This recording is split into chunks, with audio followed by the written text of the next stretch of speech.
folks think you're at the halfway point of Pac-12 now? And how would you look back at the first half, except the first 9 games, and anything in general that you're really specifically looking to work on now?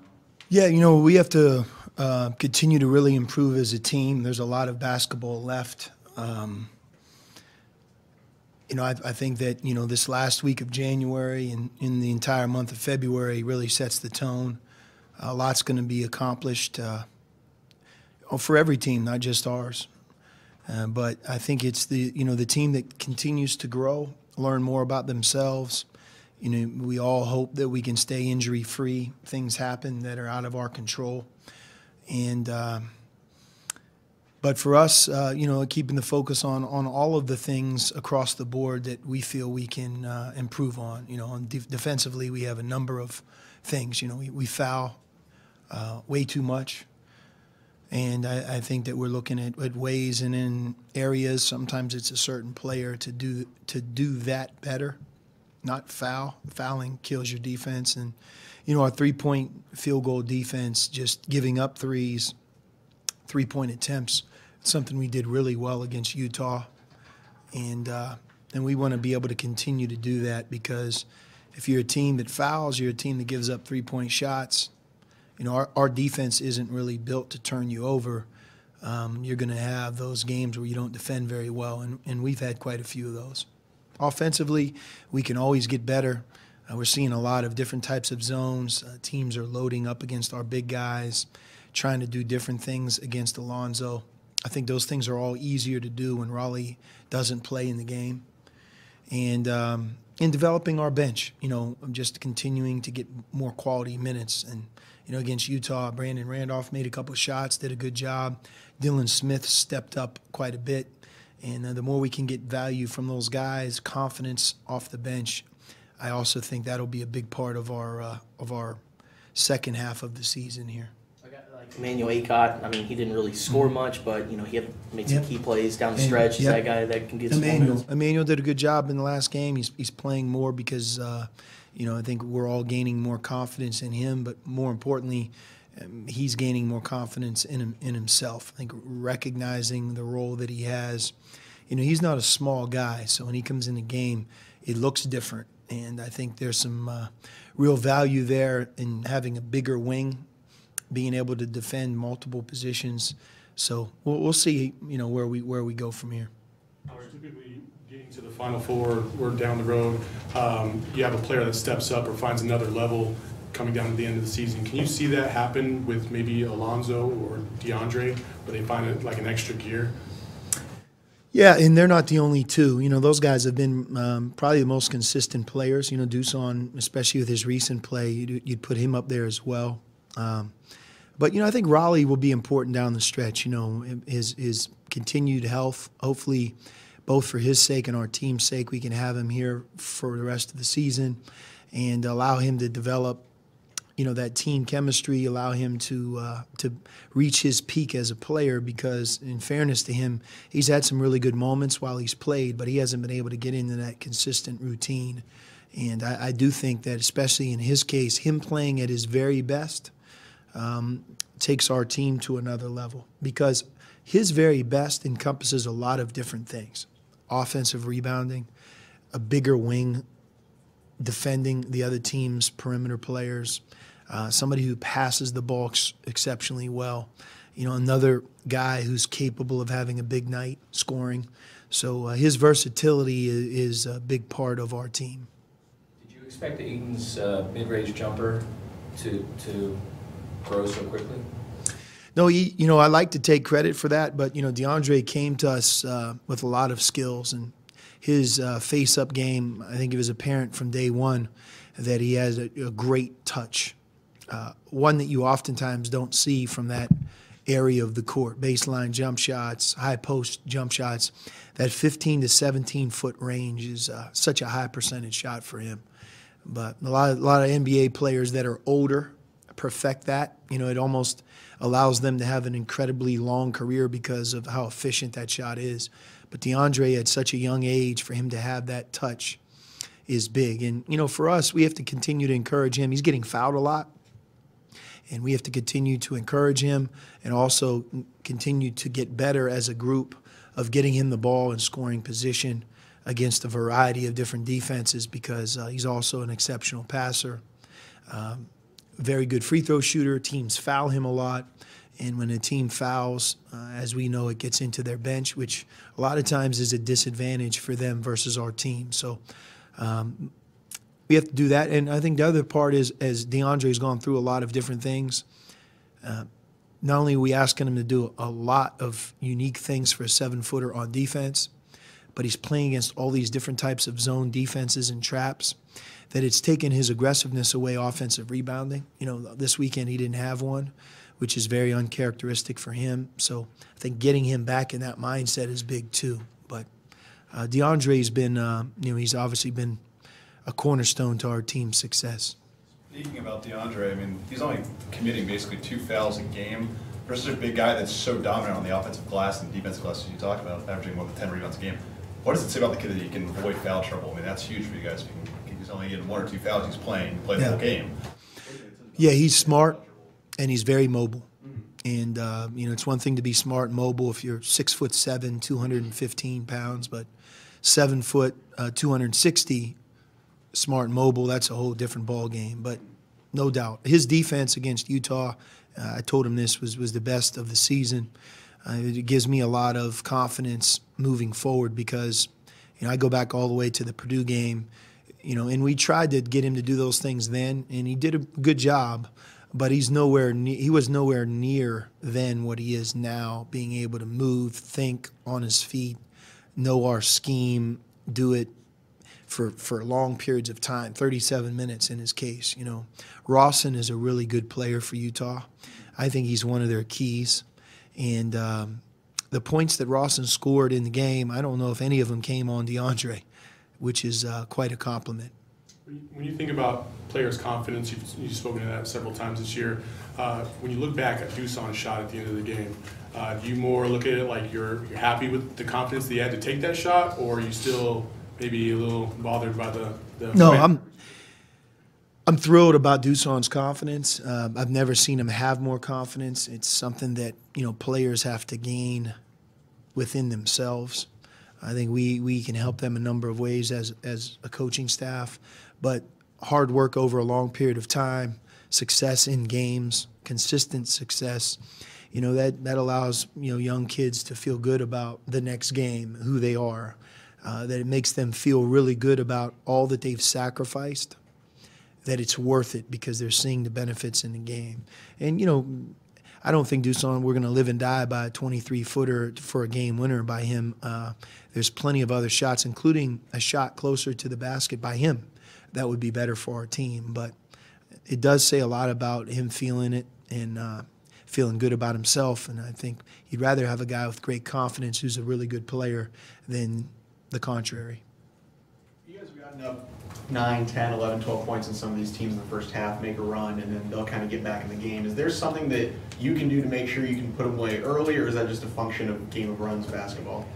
Well, I think this weekend, keep in mind that one of our team's best players didn't play at all in either game. And if you go through our conference and you take away, the other team's one of the other team's best players, and he doesn't play for a homestand, I think you'll see that there's probably going to be some things that are affected, and that was part of it this weekend.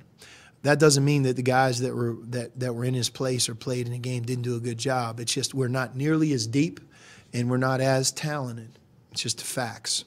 But our team has valleys and peaks in the same game. It sometimes is defensively when we sub and we shoot ourselves in the foot, so to speak, and allow the other team to get a 6-0 run that can be prevented with concentration, guys doing a better job on defense. Sometimes it's on offense when we sub, where we have turnovers. To just blame the guys who don't play all the time or to start would be foolish. It is with the starting 5 where we've played in peaks and valleys, I think, for a portion of our early season, not understanding how hard you have to play, especially on defense. We're better in that area, and moving the ball, against different defenses, not holding it. Again, turnovers. We turned the ball over a little bit more this year than we've done in the last couple of years, but it's really bizarre because we've had a game, for example, against Colorado where we've had 5 turnovers. We play a Pac-12 game with 5 turnovers. I mean, that is a heck of a job. And we could have 5 turnovers in the first 4 minutes sometimes, and then it could go away. So for this team this year, it's having these valleys, and peaks. And our peaks are great. I mean, there's times when we're playing about as well as any team could possibly play. But my hope is with continued practice, development, playing more games, that the valleys are less, and maybe even the peaks are less, that we just are more consistent for 40 minutes, because no question, there are segments in games that really take a 10-point lead and make it a tie game. And that you have to give the opponent credit. They're good teams, and they're getting better. They're doing a good job, but sometimes we certainly have a lot to do with that. All that said, you guys get in the top 10 this. I think you came out at 9 this week. You may be projected as a 3. I mean, do you think you have that kind of team now? Maybe a top 10 3-seeded type of team? I don't know. You can't control it. And what we could control is this week. And, can we go up to Pullman, Washington, and be a prepared team and play really well? Some of the things we're talking about right here, take care of the basketball, be really consistent. Washington State does an exceptional job of utilizing the three-point shot. We talked a lot to our team about Utah, that there's not a team on our schedule that lives and dies by the three-point shot, that utilizes the three-point shot, that can win the game by making threes. I mean, Utah made 14 threes against us in a game in Salt Lake City. It's hard to win when a team makes 14 three-point shots against you. But Washington State actually does it more. I mean, they shoot over 30 threes a game, most on our conference. They make the most three-point shots in the game. They shoot the second highest percentage from the game. They shoot the ball from 4 different spots, sometimes 5. And it's dangerous when a team, especially at home, plays with that type of mindset. And if you look at our team, that's been our Achilles heel at times. So that's our focus. And, when you do that really well, you prepare for it, you can become successful. Going on the road in conference play is very, very difficult. Someone told us, or me, that we've had, I think, 12 road sweeps in 9 years. I don't know if that's true, but, I mean, that's a little over 1 road sweep a year, and we've been near the top of our conference for a while now. So that shows you how hard it is to go on the road and win games in the Pac-12, both games. So it starts with Washington State for us, and that is to be ready, have less peaks and valleys. I'm hoping we can, get Raleigh back here today, watch him have a couple good days of practice and implement him into that game, and just take that next step. If you start to think too much about the bigger picture or where you're ranked or where you're going to be in March, you just you're going about things the wrong way. So, Raleigh, how did you do after that workout? You said he's good. He's cleared to practice today, so we'll know more after we practice. No soreness following up No. the stuff he did Saturday. When I know you probably answered this before, but just speaking to Alonso, his development from his freshman year to now, mainly off the court as a person, what have you seen more in terms of his maturity? Well, Alonso Trier, I mean, he's a fantastic kid. I mean, he's a great kid. Takes care of his academics. Somebody off the court who just loves the game of basketball, and is a pleasure to have as part of our basketball program, as a person, as a student, as a kid. And his love of the game is contagious. I know it's well documented, and I've talked recently about Dusan, but one of the things that I have learned about, coaching, especially at a place like Arizona, you really have to have players in your program that love the game of basketball. There's different levels of love. Everybody acts like they love the game, but some really love it more than others, and Alonso's in that category. So it's his work ethic. It's his staying after practice, being the first to practice, coming early in the morning, late at night, his game day regimen, how hard he works in the off season, living in the gym. I mean, he's developed his ability to shoot the three-point shot. When we recruited Alonso, he was more of a streaky shooter and a great driver, and he was a scoring player. Now he's much more well-rounded, I think a smarter basketball player, and way more efficient shooting because of his work. Three-point shooting, free throw shooting. If you look at his field goal percentage for a guard, there aren't many guards that have a higher overall field goal percentage than him. So, you know, he's just adept at a lot of different things, and it's a product of his work ethic. So, you know, his growth, I think, really comes in that area. And you know, like I mentioned maybe last week, you know, with guys like him, you want them to hit their stride in February of this year. And I do think there's one more level he can get to, maybe more consistent defensively and not ever breaking down, you know, somebody that we really, really trust on that side of the ball. And he's made a lot of progress defensively, but I think there's another level he can get to. And it's like, I also think he's shown those flashes where he can play long stretches without a turnover. And then once in a while, he'll get a few in a row. So evening that out, that will really help our team as well. But he's having a great junior year. I think if you look at the team that he's playing on, the role that he hasn't missed a game, and his consistency, there aren't many guards that are having a better year than him.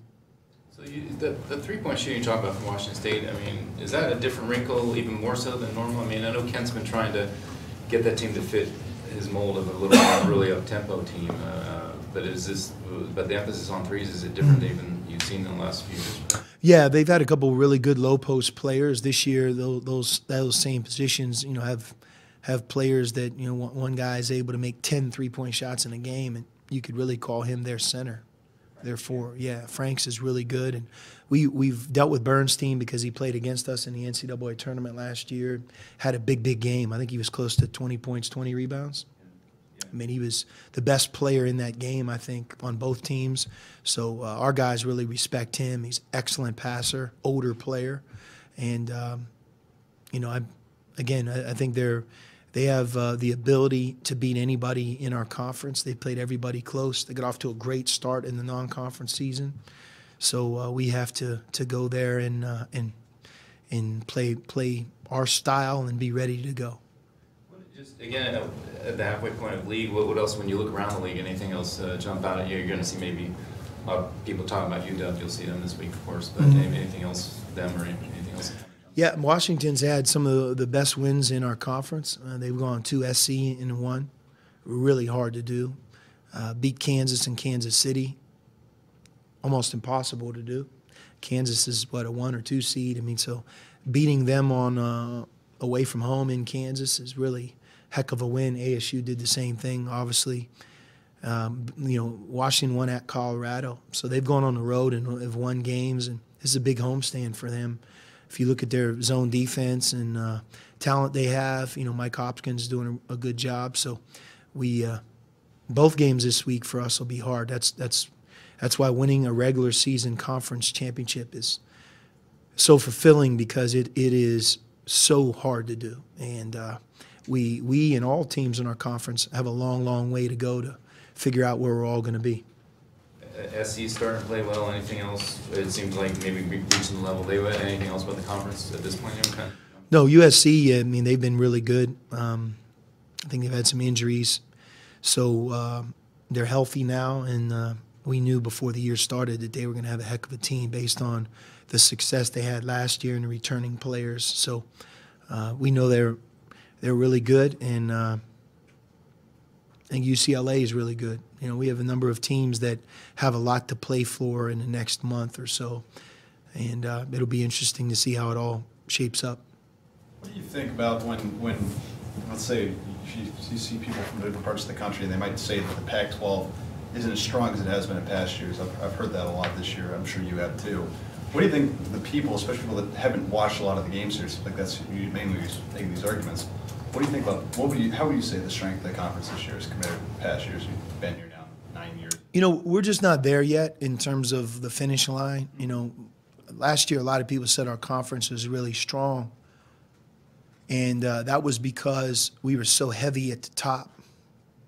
If you look at what Oregon did, and they ended in the Final Four, but it was their entire season that you have to judge them on. They were great from the start to the finish.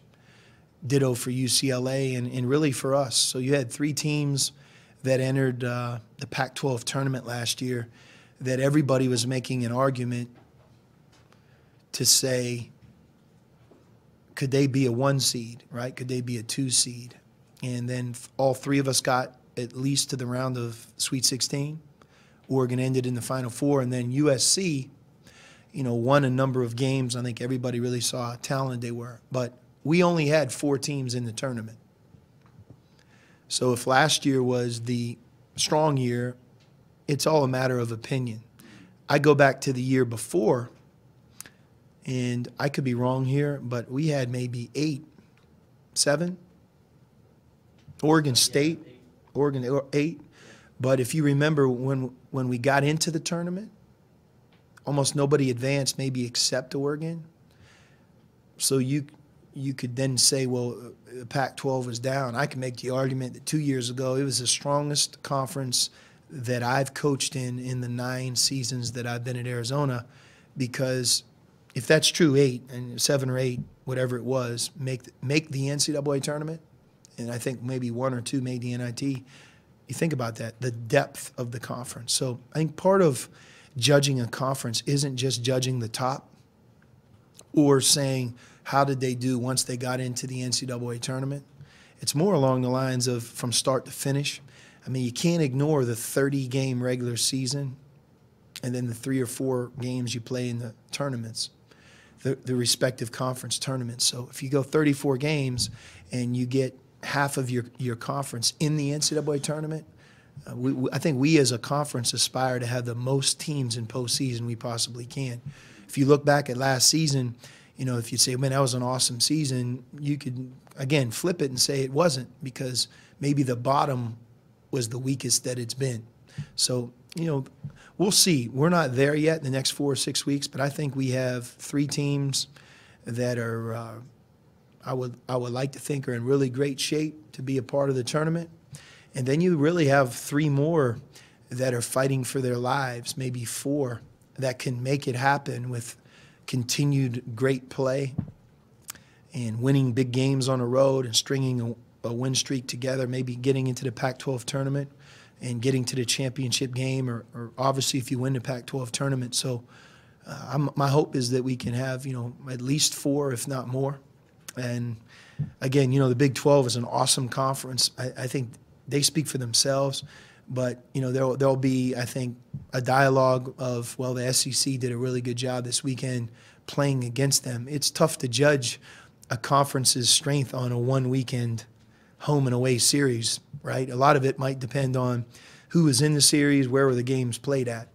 So I think you have to really look at it the entire year, and we're not in February yet, so a lot remains to be seen. Not only Alonso going home this weekend, but Romar going back to where he was for so long. How do you expect that might be for him to go back to Seattle after all those years? Lorenzo is, he's such an even keel person. He's such a good person. I know he thinks the world of those players at Washington. I know he really hopes they're going to be successful. I don't think someone like him has a bitter bone in his body. He's such a positive person, such a good person. He loves that place. He was there for 15 years, has family there, and I'm sure it'll be bittersweet. But at the same time, if anybody would have a really positive, great mindset, it'll be him, because he doesn't have any hatred in his body. He's such a good guy, and he can speak on his own for sure. But to answer your question from my perspective, I think he'll handle it as well as any person could in that situation, for sure. Is there, now that you're kind of half season with him, has it kind of shaken out as far as where you found he's the most helpful, or what? And is part of it just his personality, or what? Have you found maybe anything kind of offensively kind of sunk in from that? No, Lorenzo, he impacts our program in all aspects, on and off the court. He's the total package. His experience will tell you that, but being around him every day, that's the case. Thank you. Thanks.